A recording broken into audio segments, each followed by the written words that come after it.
देखो बीसीपीपीआर नीति आयोग सहयोग आज शुभारंभ होईछि। भुवनेश्वर कटक पुरी पारादीप सहर समृद्धि करने सहित ये सबको सही जगह केमती डेभलप हम एवं तार इकोनॉमिक ग्रोथ केमती हम आहा आगामी ओडिशार 2036 जो विकसित ओडिशा समृद्ध ओडिशार विकास पई कराइछि।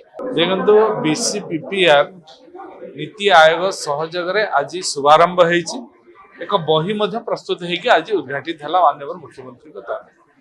यह भुवनेश्वर कटक पुरी पारादीप सहर समृद्धि करने सहित जो जोठी दरकार धरे जो आपणकर शहरीकरण वृद्धि की आवश्यकता अच्छी, कोटी बिजनेस हब अच्छी, कोटी सांस्कृतिक अच्छी, कोई ऐतिहासिक अच्छी, ये सबको सही जगह केमती डेभलप हम एवं तार इकोनॉमिक ग्रोथ केमती हम मेन पावर केमती से अधिक अधिक बढ़े ये सबूर गोटे इंटीग्रेटेड प्लान है।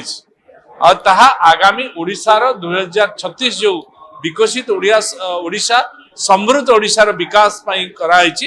ये निश्चित ताकू सहायक। ये निश्चित भाव में मुझे जो कथा कही भाषण माध्यम कहूली आपणकर जमीती आम पीकेडीए करूँ पुरी कोणार्क डेवलपमेंट अथॉरिटी सेमती Bhubaneswar development authority, Cuttack development authority, Paradip development या उपरे गोटे इंटीग्रेटेड होइकी गोटे अथॉरिटी रहिबो जे कि सबको मॉनिटरिंग करिकी सब क्षेत्र में डेभलप हम कोठी एजुकेशनल हम कोठी स्वास्थ्य क्षेत्र में हम विभिन्न कथा को कोठी टूरिज्म हम कोठी एयरपोर्ट हम ये सब कथा को देखिकी केमती इंटीग्रेटेड हम एवं आपणकर रिंग रोड हम outer ring road inner ring road township बढ़िबो ये सब को गुरुत्व देकी सरकार करिया जाउछि।